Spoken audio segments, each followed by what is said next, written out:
that that we would be back in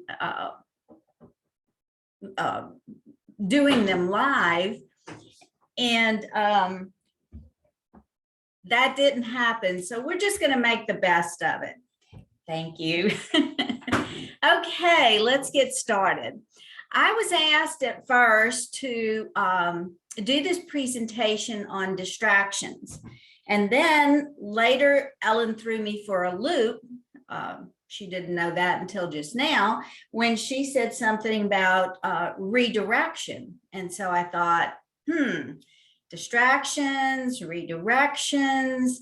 Am I doing two things, one thing? So I thought, let me get some clarification. So I went to Webster's Dictionary, best source. Okay, Ellen, you can do the next slide, please. Okay, and Webster's defined redirection as to cause or move in a different direction or to go in a different destination. I thought, okay, that's a good start. That's kind of what we're looking at. Another continued definition was to give directions for an alternative destination to somebody. I thought, okay, that's another good idea. So I'm on the right track, but this next slide goes into distraction. Okay, here's the definition. Something that distracts. Okay, that doesn't tell us a lot. But then I found an object that directs one's attention away from something else. And I thought, ta-da, that's what we're looking for. That's what we're going after today. Something that directs one's attention away from something else. And this can be used in multiple ways. It can be to draw them towards something or from something else. Okay, let's look at the next slide. Okay, so the first thing I'm going to go into is why. Okay, let's talk about why. Why do we need distractions? Why would we want to bother with distractions? Okay, first thing I thought of is we want distractions to be able to calm an agitated individual, obviously. This would improve the quality of life for both the patient and the caregiver. I always felt like and shared with caregivers that agitation that wasn't diverted could possibly escalate to something physical, unfortunately, and sometimes even end up in neglect or abuse, which can certainly jeopardize the caregiving role. Not that neglect or abuse would be intentional, but hey, things happen. So we certainly want to avoid that. I also think that agitation can certainly immobilize a caregiver. And I'm going to share, I don't feel like I'm currently a caregiver, but have been in the caregiver role in the past and have felt immobilized by agitation. It's like, what do you do? What do you do in the spur of the moment? And what I'm hoping to show you today is that there are lots of ways that we can distract that don't take a lot of preparation. Just a few minutes of thought, and you can come up with these ideas.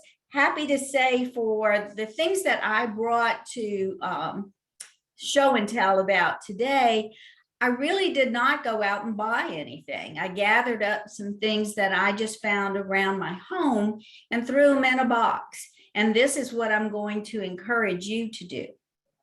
So, okay, we're going to focus again on the why. So the first thing is we want to calm that agitated individual for their own peace of mind and for ours. Again, an agitated patient can actually, if left to escalate, the agitation can result into something physical or even verbal that compromises their dignity. They find themselves doing things and saying things that are out of character for them. And I always think, oh, if they could only see themselves, how embarrassed they might be, or how disgusted perhaps with themselves. So these are all good reasons to use distraction. Also, you see on here, I came up with the idea of it's good to ease the tension in the caregiving environment, perhaps even allowing for continued care in a least restrictive environment.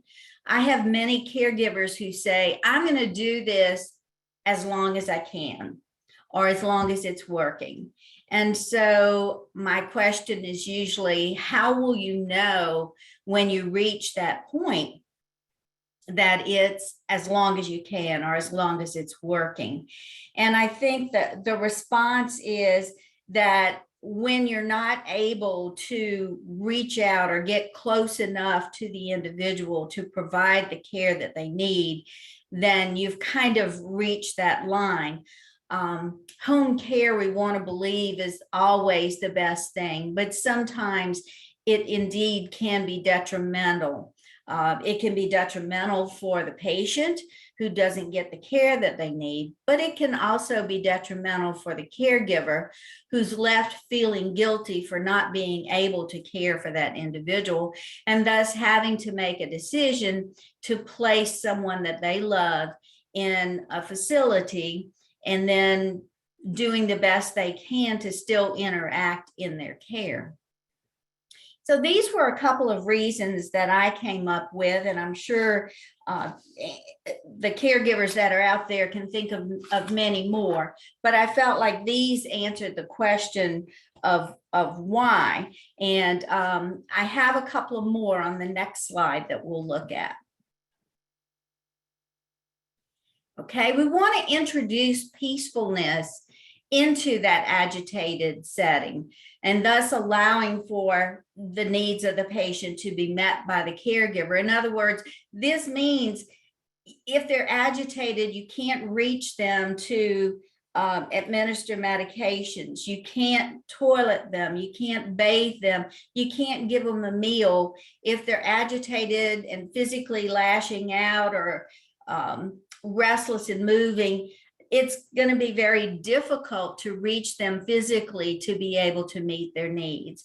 So again, this is another reason for introducing calm. Increasing caregivers' opportunity to get things done is another reason.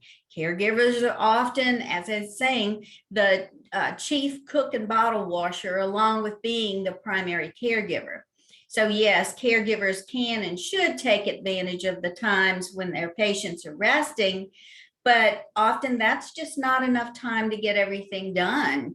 You know, when do you take care of business affairs? When do you return phone calls? When do you cook? When do you do laundry? So these are all things that consume time and are made easier if you have the cooperation of the patient, or if they're engaged in some activity that's entertaining to them. In other words, if they're distracted from their demands on you. Okay, and let's see, I think we maybe have one more why. So let's switch to the next slide. Okay, again, to accomplish tasks at hand, such as engaging a patient in necessary caregiving activity, like accepting medication, agreeing to get dressed, going to appointments, and eating meals. All of these things can be made much more difficult if you have a patient who's agitated. But through the gift of distraction, we can redirect their attention and hopefully get them engaged in activity that will allow us to do the things that need to be done as a caregiver. Okay, so let's move on for the whys before we move on, let me just add a note that I have, that patients are usually able to do more for themselves when they're not in an agitated state, meaning they will be able to participate better in eating a meal if they're not agitated. They can dress themselves or do parts of dressing themselves if they're not in an agitated state. Also, it might mean the difference between a caregiver being able to guide the patient using verbal commands and actually having to do hands-on care. Okay, so let's talk about when distractions might prove to be helpful. And again, please, I want comments, I want questions as we go along to help, because this is where I learn, is from your input. I don't know it all. When individuals are exceedingly repetitious, repetitive in nature, this was the first thing that came to mind. And when I worked on the Geri Psych unit many years ago, I remembered, and it especially seemed to be the older ladies that came in that would constantly say, where must I go? What must I do? Where's my daughter? Where's my son? Where's my purse? Tell me my name. Tell me your name. What are we doing? The same questions that you try answering a time or two, and then you get to the point where you're working on your very last nerve. And if you don't get them turned on to something else, you might lose it. It happens.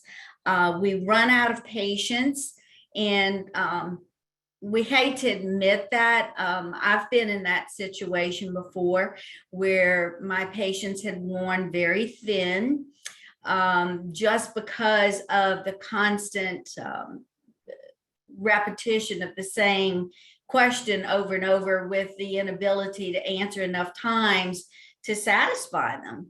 And so here you go with the same over and over and over. That repetition, by the way, can come from the patient who's feeling at a loss for something to do. They might not remember what they used to do, but they remember they did something. And when everyone around them is busy, they too feel that they should be busy. There should be something for them to do.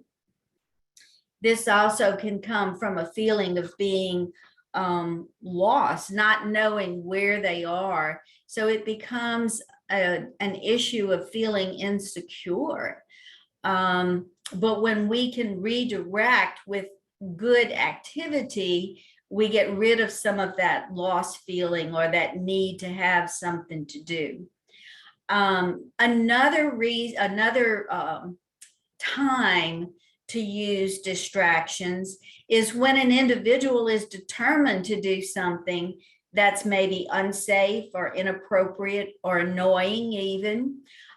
This might be refusing to take medications, refusing to eat or bathe or dress, or to get into a car to go to an appointment, or even to go to bed. Unsafe things might be trying to eat or drink something that's too hot, or excuse me, that might be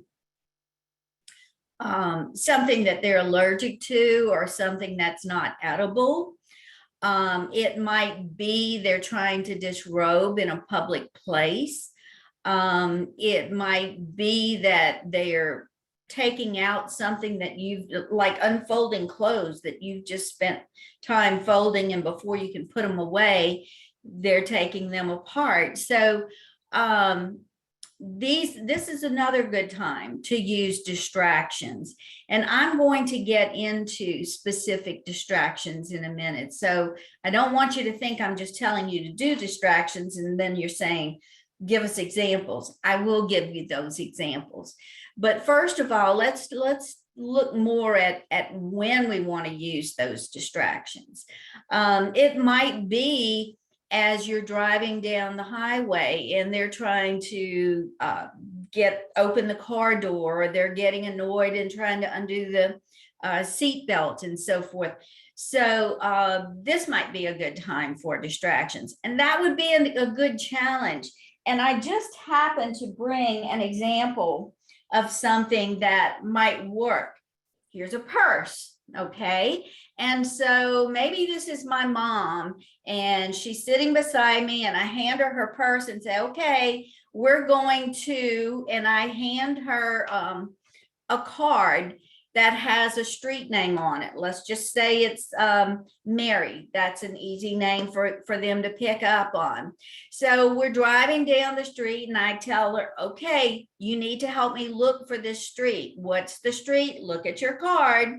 The card says Mary. That's right. Help me find the street that says Mary.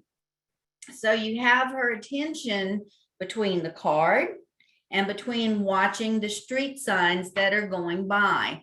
So lo and behold, you find Mary Street. So then you say, you get her to look in her purse and she finds another card, and the card has an address on it. And let's just say the numbers say 123. So you tell her, give me the numbers for the street. And it says, well, it's 123. Okay, well, let's look for 123.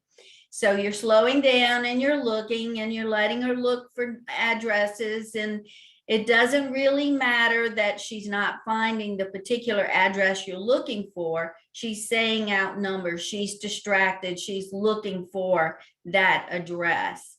And meanwhile, inside her purse, she might find a cell phone, which of course is not connected. She might find hand lotion, which you can tell her, sure, you can use some of that. Rub that on your hands. You might find a wallet. You might find change in the purse, tissues. There might be a brush, maybe a nail file, certainly tissues, so forth and so on. So you want a purse that you can fill with things that will be of use to her as you're driving down the highway. This will keep her busy and keep her safe. Okay, sometimes in the sense that they're trying to do things that might be inappropriate or unsafe or even annoying, I find that when you appeal, especially if this is, well, I was going to say if it's maybe the mom, but the father too, when you appeal to them, you're the caregiver. They somehow usually understand that you do things to help. If you appeal to them by saying, you know, I'm really not feeling well today. Can you help me to do thus and such? Can you help me to fold these towels? I have a number to fold. I'm just not feeling up to it. So you're appealing to them for help. Perhaps you're cooking and you're saying, gosh, there's so much to do to get supper ready. Can you help by scrubbing the potatoes for me? And so this will get them directed to doing a part of the meal. It's helpful. It's helpful in that it gives them something to do. They will feel better about it. You will be able to get on with what you need to do because they're busy in a good way.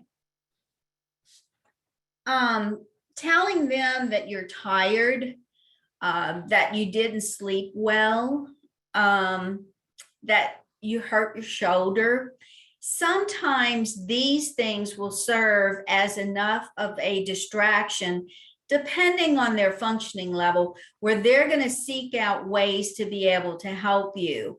If I would say, oh, my shoulder hurts, I must have slept wrong, and then I'm trying to carry a laundry basket, perhaps they're going to carry that laundry basket for me.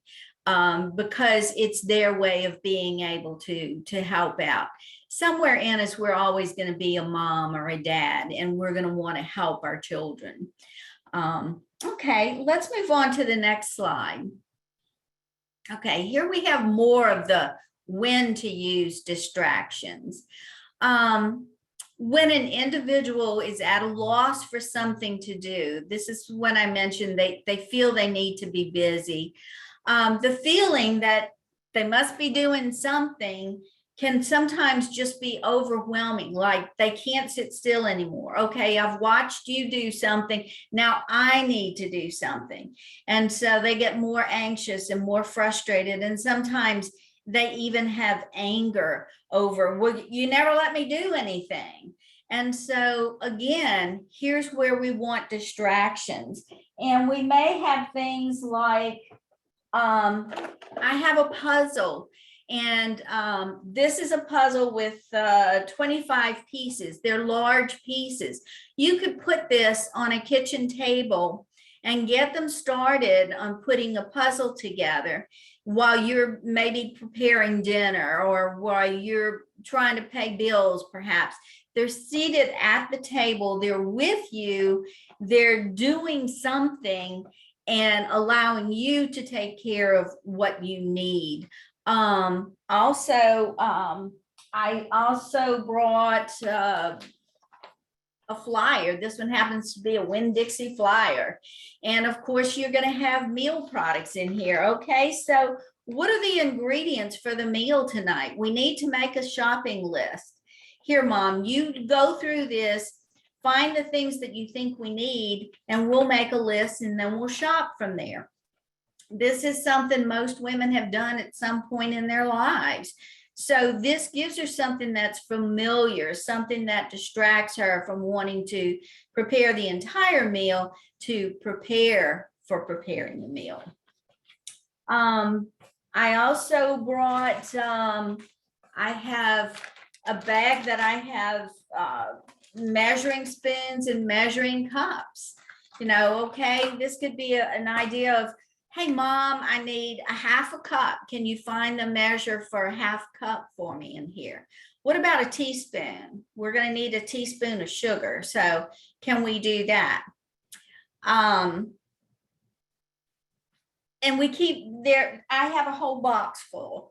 So I'm going to go through more of these, but these are some examples of, say, if you're working in the kitchen. Okay.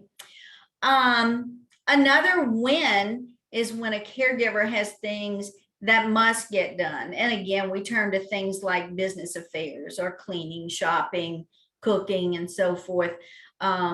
So this is the time to pull out some of these things. And if you can think of something that's related to what you're working on, it may be very helpful in the redirection.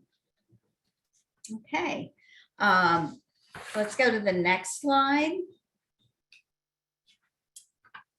Okay, this is leaning now towards which distractions. We've covered why and we've covered when. And so let's focus now more on which distractions. Okay. Perhaps providing the patient with something to eat or drink. This is often helpful. Juice, coffee, water, hydration is good. We need to do it. Hey, this is a distraction, you know, if they're wanting to eat, for instance, and the meal is not ready. Well, how about we make a cup of coffee, or how about a glass of juice? How about some crackers and peanut butter? And often crackers and peanut butter, you put everything there and they can do their own snack from the things that you provide. So this is, you know, beneficial to them. And it's helping you to get more time to do what you need to do. We're told even that if we can provide smaller snacks throughout the day, this can be more beneficial to the individual, because oftentimes they lose interest. If you give them a full meal, a plate with, say, a protein, a meat or a fish, vegetables, a salad, a dessert, it's too much and they lose interest, they eat a few bites and they move on. So we're told then to provide smaller meals more times a day. So this serves as distractions in various ways. The eating is a distraction. The preparation of the snack or the simple meal is a distraction. And then don't forget the cleanup after the meal. It's okay to have them wash their own dishes. And if you're not convinced that they're clean enough, wash them again or put them in the dishwasher and let them be washed again. But let them do this for themselves. It's a distraction and it's something that they can do that makes them feel good that they're getting something done. They're accomplishing something. Even helping to prepare the meal can be a good distraction.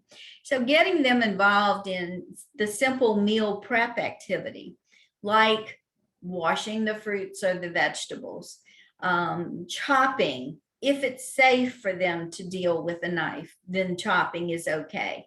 Obviously, if it's not for any reason, either because of eyesight or dexterity or whatever it is, then not the chopping, move on to something else. They can set the table. If you put the dishes and the utensils and the glasses and cups and so forth there and let them set the table, it doesn't matter if it's not done the way that you would do it. You can always kind of fix it up later, but at least it gives them something to do. It is a distraction. Have them fold the napkins and put them out. Have them, even, I thought about this, we go to a restaurant and most often in the restaurant, our utensils are rolled into a napkin. This is something they can do. Put the utensils, put the napkins, let them roll them up. And it doesn't matter if they put one knife in one napkin and roll it up and they put a fork in something else. The whole point is it doesn't really matter the end product. It's salvageable. You can redo if it needs to be redone, or you can use as it is. Another distraction is actually giving them a part. Let them measure and put things into the pot with you or for you. Let them stir the pot if it's not dangerous, if it's not, if you're not concerned about them touching something that's going to be too hot or cause a burn. Just find the parts that they can do. And once you get into meal prep and doing this, you'll learn to save the simple parts of the meal. When you go to prepare that meal and you say, okay, mom's going to come in here, let me save washing the lettuce and tomatoes. I'll save that for her while I do the cooking of the meal. Let me save setting the table because that's something that she can do. I'm saying she, but this could be a male as well. Here, honey, you know, can you put the plates on the table for me? Can you put the napkins, etc. So when you're breaking it down into steps, I think these are things that they can accomplish. But always think about what they're capable of doing and what's safe for them to do. Okay, next slide. Encouraging the individual to engage in repetitive tasks. This is another good distraction. Okay, I mentioned before washing dishes. And I've had people, caregivers, especially right off the bat, say, oh, but she can't see, they won't wash the dishes right, etc. I get it. Okay, you're not going to want to eat out of a dish that's that has eggs stuck to it, let's say. You're not going to want to drink out of a cup that still has milk in it. But let them, you know, I've said before, pull out plastic cups from a cabinet. It doesn't matter that they're clean. Just put the cups in the soapy water and let them wash. Don't do it in front of them because they're going to say, well, don't take them out of the cabinet. Those are clean. Let them do it. And you, if it's something you're going to reuse and you think it's dirty, rewash it or run it through your dishwasher. But the point is, let them take part in some activity. Sweeping, mopping, raking, all of these are repetitive activities. Repetitive, the same action over and over is something that most patients are more capable of doing rather than something that's in a sequence or the steps. It would be more difficult for somebody to say, try to, if it were somebody that was into carpentry, it would be more difficult to build a birdhouse than it would be to stack some bricks or stack some pieces of wood. So we're doing things that's the same activity over and over and over. Sweeping the porch from the leaves that fall, you could do this nearly every day. Same thing for mopping or raking. Folding towels. I always tell this story. My grandmother lived with us when I was a teenager. And this was before we had an Alzheimer's services. And I can remember my mom thinking, I thought, now this is very forward thinking for the time, but she used to hang her laundry on the line outside. So when she would bring in the towels from the clothesline, she would put them in a basket and sit grandma at the kitchen table and ask her to fold clothes. When she finished, mama would take the basket, go into one of the bedrooms and unfold the clothes again and bring it back and tell my grandmother she'd found another basket to fold. And this worked until one day my grandma said, look, I fold 3 baskets of clothes. You can fold your own now. And, but it was something that she could do and it kept her busy. I've already mentioned rolling utensils and napkins. Think about it, wiping tabletops, wiping countertops. How many times a day do we wipe just while I'm cleaning? I know I'm constantly wiping up. I try to clean as I go. And so this is a constant thing. So they can do that. They can clear off the table. They can take a towel and wipe off a table, wipe off a countertop. It's the same motion over and over and over. They can dust, they can water in a garden, whether it's with a hose or whether it's with a watering can. They can do that. It's a little bit harder sometimes to find activities for the men to do. So there are things like sanding blocks. I had a client one time that loved to do carpentry work. And so he used to build things. And I said, are there scraps of wood? And she said, yeah. Can you get somebody to cut them into blocks, sand them down? They painted them together and then donated them to a church or a nursery. So these are good activities. This morning I thought about it and got my husband to grab some, a bag full of screws and nails and etc. And I thought this would be good, especially for a man, to say, you know, I need 3 screws to hang a picture. Can you find 3 screws for me in here? Can you separate the screws from the nails? Oh, and there's a couple of bolts in here. We might be able to do something with that. Can you find all the bolts that are in here and separate them? Sorting is just a really good activity. You can do buttons. Let's see, one of my stories about sorting comes from years ago when I did consultations in a nursing home. And I was amazed. This was in a memory care unit. After lunch, a lot of the residents went to bed for a nap, but there were several ladies who stayed up. And obviously this was a daily routine because they stayed at the table after lunch. And the director on the memory care got one of these big ice cream containers, like a gallon container. She opened it up and dumped it on the table, and it was filled with doubloons in different colors. And so she said, okay, ladies, we have to go to work now. And she assigned each one a color. You know, you get the silver doubloons, you pick out the blue ones, you get the green ones. And they were each given a little dish, I think it was, and they sorted out the doubloons and they put them in their containers, and that was their work for the afternoon. So sorting is a good repetitive, it's an easy activity for them to do. And I had thought today I was going to do this, but it didn't work out. An empty egg carton works to sort things if it's something small, like maybe beads or buttons.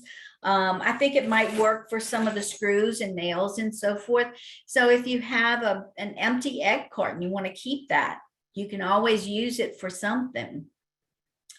I've already mentioned the puzzles, I think, with the large pieces. So as you can see, the list is kind of endless. And these are just things I pulled from having around my home. So keep your eyes open, look for things and think repetitive. What's something that they can do where it's the same action over and over and over. I was going to suggest too, it's good to have things in a box. I call it a busy box. Things that you can have that when you need something on the spur of the moment, you can pull something out of this box. I know Alzheimer's has the cases that have all of the different activities in them, the activity boxes, and these are great, but maybe you don't have the money to buy this, or maybe you don't have the opportunity to get one before you need it. Make your own and go back and think about some of the things that this individual used to enjoy doing and find some things that relate to that talent or that interest and put those in that busy box.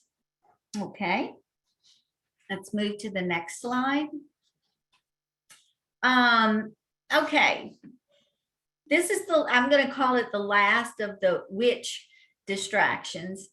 And this is one I used to work with Dr. Wanda Spurlock on the Jerry Psych unit. She's also a member of our education committee. And Wanda was so good at this when we worked on the unit together. She could just say, oh, Mr. So-and-so, look, the rain is here. And everybody's attention went out the window and here came the storm, you know, or she would say, smell that, it's coffee time, let's get coffee. And Wanda had a way of being very excited, and she would grab their attention and get them engaged just by the tone of her voice. So using some volume, using some excitement often is enough of a distraction in itself. My idea, or one plan that I had I been able to do this presentation with people there, was at this point I was going to say, is that thunder? Am I hearing thunder? Can somebody check that? I think I left the windows down on my car. Can you take care of that? They wouldn't know whether I was using a distraction or whether I'm really concerned that my windows are down and it's thundering. So it doesn't take much to get a distraction rolling, okay? Is the mailman at the door? Did I hear someone knock? Distraction. You know, dad's insisting he needs to go to work. He needs to go to work. It's like, oh, Dad, I need to leave. I have to get my keys. Did you see my keys? Where did I put that hammer? I was hanging a picture. Where's my purse? You know, you get them engaged in helping you. Use the sort of urgency in your voice, if you will. Use the surprise if it's there, and get them to respond to those distractions in that way. Sometimes music will help. Sometimes TV can be a distraction. It's all in what's appropriate for that person. And the next slide. Okay. In wrapping up, because I want to leave time for questions, in wrapping up, I'm going to say that remember, distractions should be selected based on the functioning level of the patient, as well as their personality, their likes and dislikes, and their mood at the moment. Somebody that can't handle small pieces would probably not do well with a puzzle. Perhaps a man that used to enjoy fishing and woodworking is not going to wind yarn, you know.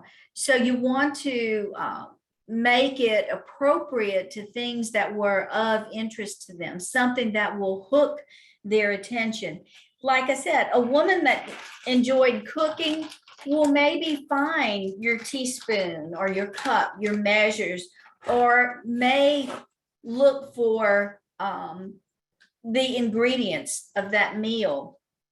I also brought, for somebody that maybe had been a secretary or an assistant in an office, I have a stack of mail, and you could get someone to go through the mail and pick out the junk mail, anything that says current resident, or separate anything that has my name on it, and you get them to go through the mail that way. Also, physical things like, let's go for a walk, okay?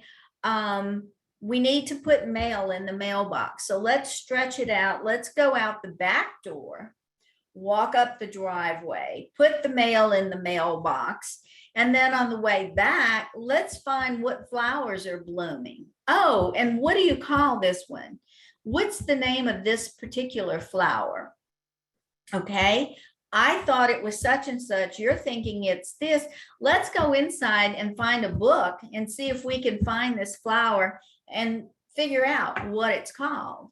Okay, distraction. Let's plan a vacation. What do you like to do? You like to fish?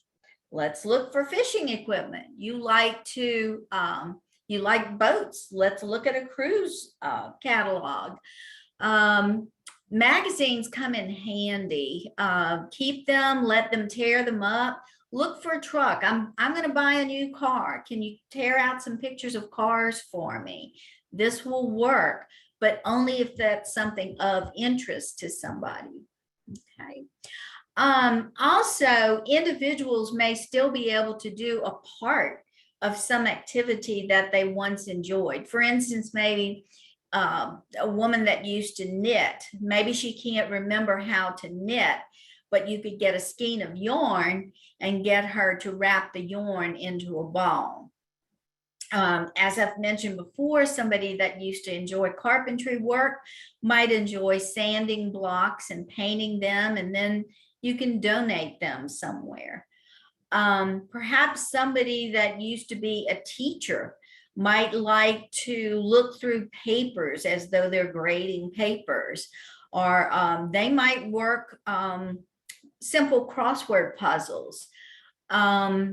Someone that used to like to garden might still be able to water plants, or even pull weeds, or maybe under direction do trimming. The main thing to remember is it's something that's interesting to them. If it's not of interest, you're not going to engage them. It's nice to be able to have something that's pleasant, something that they enjoy. But the main thing to remember is the last thing on this slide. The end result is not important, except that it serves the purpose for which it is intended, which in this case is distraction. It doesn't matter that I've handed somebody this bag of screws and nails to separate, and they get them all mixed up, or that I have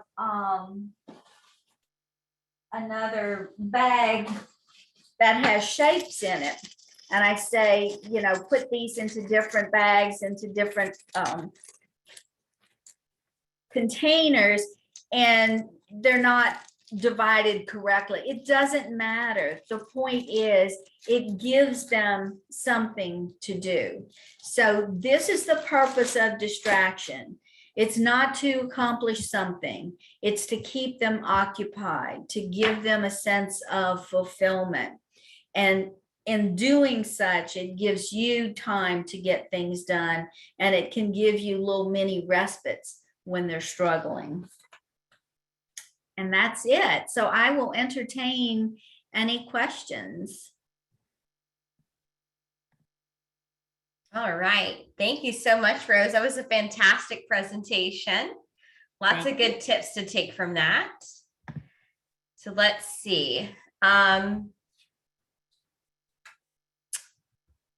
Okay, we have one comment in the chat from Ms. Pam, and she said, one facility invited a former nurse to sit in when they did report at shift change.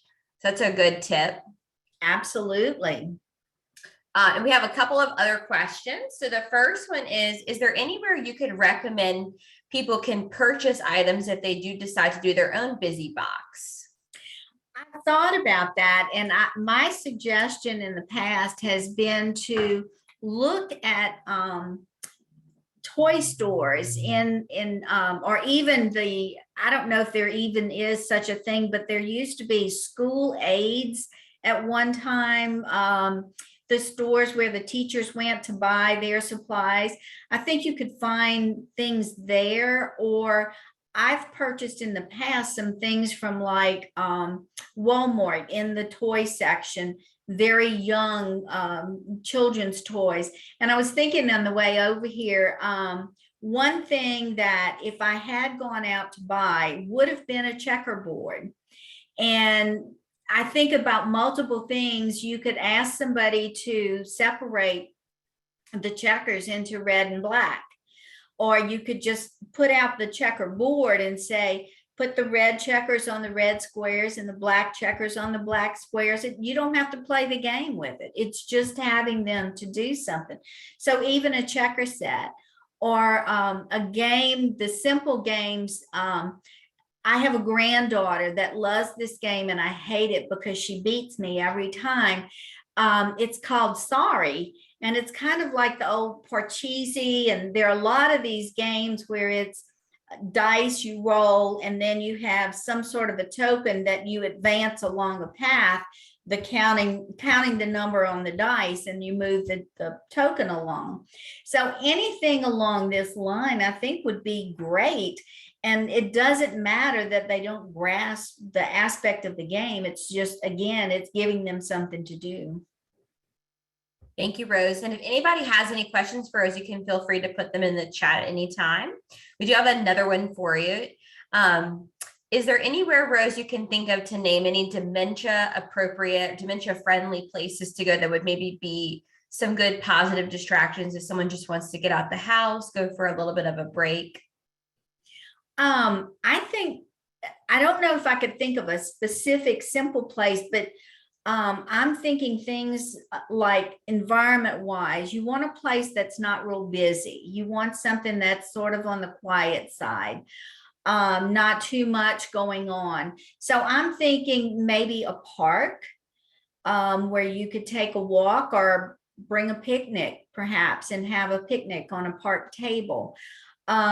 Maybe an ice cream parlor, you know, during a time when it wouldn't be a busy time of day. You know, maybe to, I was going to say shop, like in a dollar, I like Dollar Tree, you know, so maybe something like that. Again, at a time of day where it's not real busy. So I think it depends on what kind of activity they're looking for. And I think the main thing is to find something that's not so busy that it causes more agitation. Thanks, Rose. A couple more comments and questions. So someone shared that Connect 4 is a good distraction game. It is. Mm-hmm. And then any more tips for redirection activities / ideas specifically for men? Okay. Trying to think about things that maybe, okay, let's say maybe you had men who were golfers, but walking the whole golf course is too much now. What about, I think I've seen like individual putting greens, where perhaps you could do something like that, just one club, one ball, one strip of indoor outdoor carpeting of some kind and a hole that they can put the ball into. Maybe somebody that enjoyed fishing might enjoy looking through a fishing catalog, or maybe even if they have the skill to make lures. Again, it doesn't have to be perfect. It doesn't matter. Just give them the supplies and let them go for it. Gardening, maybe they could have a little plot of land where they could plant, just even if it's just a couple of tomato plants, or even in a raised garden, or some like the half barrels or something where they could sit and be able to prune them, weed them, water them, fertilize them, just take care of them. And it doesn't matter if one day they pull them all up, so what? It's not for the tomatoes, it's just to give them something to do. And then I've mentioned the blocks. That's been one of my favorites, is because having the blocks to be able to sand, the sanding is that repetitive motion, and then paint them. And, if you want to donate them, you can, which I think is, again, a good feeling, like you've accomplished something, you've done something. Those are the main, I think, things that I've come up with. I don't know what other, unfortunately, if it's somebody that liked woodworking, the steps, like I always use the example of building a birdhouse. I don't think they could accomplish that alone. I think it would be too confusing, but perhaps if you had the patient and maybe a teenage grandson, to build that birdhouse with them, maybe that would be a project. Thank you, Rose. I think those are great tips. Let's see if that is all the questions we have right now, Rose. So we can give it a minute and see if anybody else submits anything, but I think that was a fantastic presentation. It's always nice when you hear a lunch and learn and where you can take actual tips you can put into practice when you log out of here today. So thank you so much for sharing that with us. I know there was a lot of good information that you gave today. Thank you. So I think that's all on the questions, Rose, but if anybody thinks of anything after the presentation, you can always email them to me and I can forward them over to Rose and then provide the information that she shares with us afterwards. We will be back again next month for yet another Lunch and Learn. We'll actually have Dr. Wanda Spurlock, who Rose mentioned, and Dr. Gina Rossi presenting next month on ways to handle paranoia, hallucinations, and some different behavioral challenges like that. So thank you, Rose, for a fantastic, once again, presentation. And we hope to have you again in the future. Thank you. Thank you so much.